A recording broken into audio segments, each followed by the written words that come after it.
السلام علیکم ورحمۃ اللہ وبرکاتہ۔ الحمدللہ وحدہ والصلاۃ والسلام علی من لا نبی بعدہ۔ یوم الجمعہ، جمعہ والے دن یہ ہفتے کے مسلمانوں کا اجتماع ہوتا ہے۔ اس کی خصوصی ایک شان ہے، اس میں ایک لمحہ ایسا ہوتا ہے جس میں دعا قبول ہوتی ہے۔ علماء کے نزدیک یا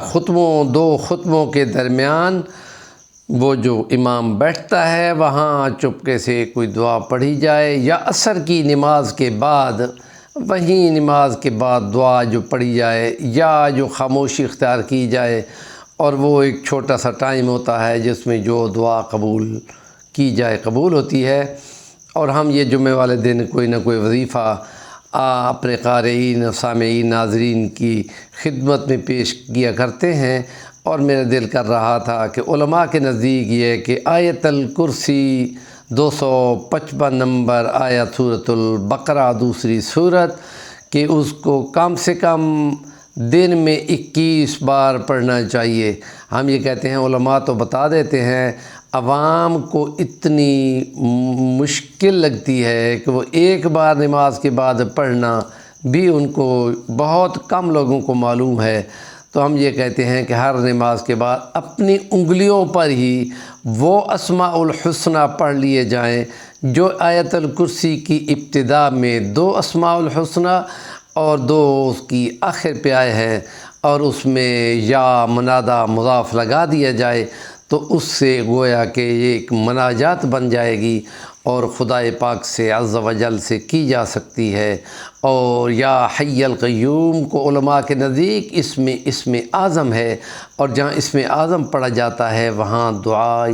ضرور قبول ہوتی ہے۔ تو اس کے لیے سورۃ البقرہ کی آیت نمبر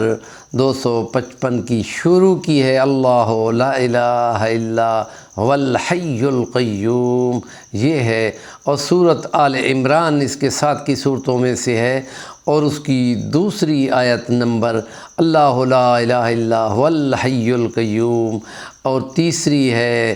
جو سورۃ طٰہٰ کی 111 نمبر آیت ہے، وعنت الوجوہ للحی القیوم۔ ہمارا کہنے کا مطلب ہے کہ یہ آیت الکرسی کی ابتدا میں ایک اسم اعظم ہے، ہمیشہ سے قائم و دائم، ہمیشہ سے زندہ ذات خدا ہے،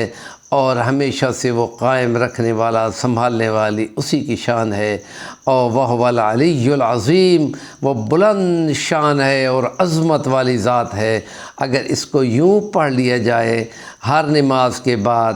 11 بار، 7 بار یا 11 بار، یا حی القیوم، اور آخر والی یا علی العظیم، اس کو یوں سمجھو کہ ہر نماز کے بعد آپ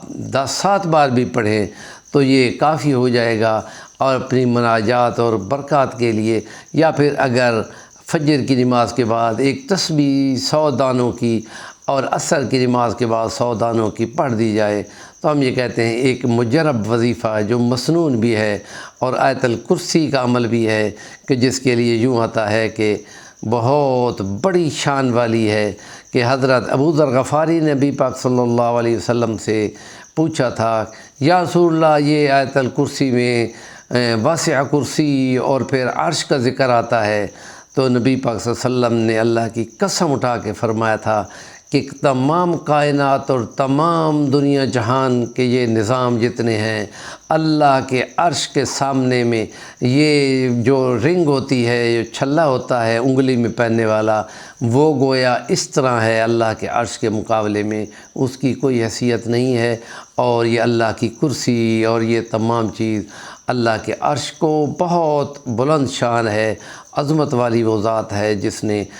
یہ وہ چیزیں ہیں کہ جن کا تعلق عقیدے سے ہے، اور ان کا اپنے عقل کی سوچوں سے ما الورا ہے، اس لیے زیادہ ڈیپ ان میں جانے سے کچھ حاصل نہیں ہوتا۔ گویا کہ یہ ایک ایسی چیزیں ہیں جو متشابہات سے تعلق رکھتی ہیں، ان کو من وعن اسی طرح کا ایمان لانا ایمان والوں کا شیوا ہوتا ہے۔ ہمارے چینل کا نام ہے صفی الرحمن الوانی، ضرور سبسکرائب کریں اور اچھی بات کو ضرور کمنٹ کیا کریں۔